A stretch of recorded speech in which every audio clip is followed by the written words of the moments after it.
एक बार तुलसीदास रामचरितमानस लिखने में गहराई से लगे हुए थे, जो रामायण का हिंदी भाषा में पुनः कथन था। अपनी अटल भक्ति और कड़ी मेहनत के बावजूद वे अक्सर उन लोगों से आलोचना और उपहास का सामना करते थे। लोग मानते थे कि ऐसा पवित्र ग्रंथ केवल संस्कृत में ही लिखा जाना चाहिए।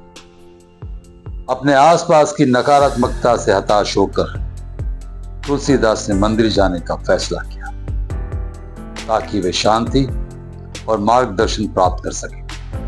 वहां उन्हें एक संत मिले, जिन्होंने उन्हें हनुमान जी की कृपा प्राप्त करने की सलाह दी। संत की सलाह को मानते हुए तुलसीदास ने हनुमान जी की प्रार्थना करना शुरू कर दिया। कई दिनों तक वो हनुमान जी का नाम जपते रहे, लेकिन हनुमान जी उनके सामने प्रकट नहीं हुए और तुलसीदास का विश्वास डगमगाने लगा।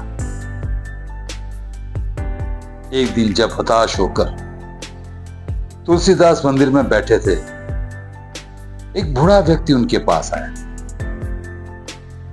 बूढ़े व्यक्ति ने तुलसीदास से पूछा कि वे इतने परेशान क्यों दिख रहे हैं। तुलसीदास ने अपनी चिंताओं और हनुमान जी की कृपा प्राप्त करने की अपनी इच्छा को साझा किया।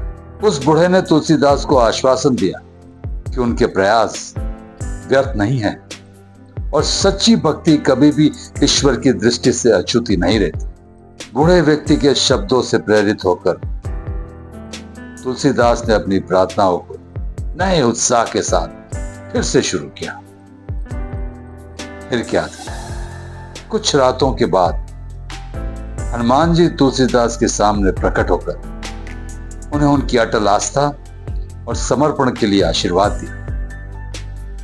हनुमान जी के आशीर्वाद के साथ तुलसीदास ने हिंदी रामचरितमानस को पूरा किया, जो बाद में हिंदू साहित्य के सबसे पूजनीय ग्रंथों में से एक बन गया। संत तुलसीदास की कहानी हमें याद दिलाती है कि आस्था, धैर्य और विनम्रता बहुत ही शक्तिशाली गुण है, जो हमें किसी भी बाधा को पार करने और हमारे लक्ष्य को प्राप्त करने में मदद कर सकते हैं। इसलिए हमेशा कोई भी काम शुरू करने से पहले भगवान का नाम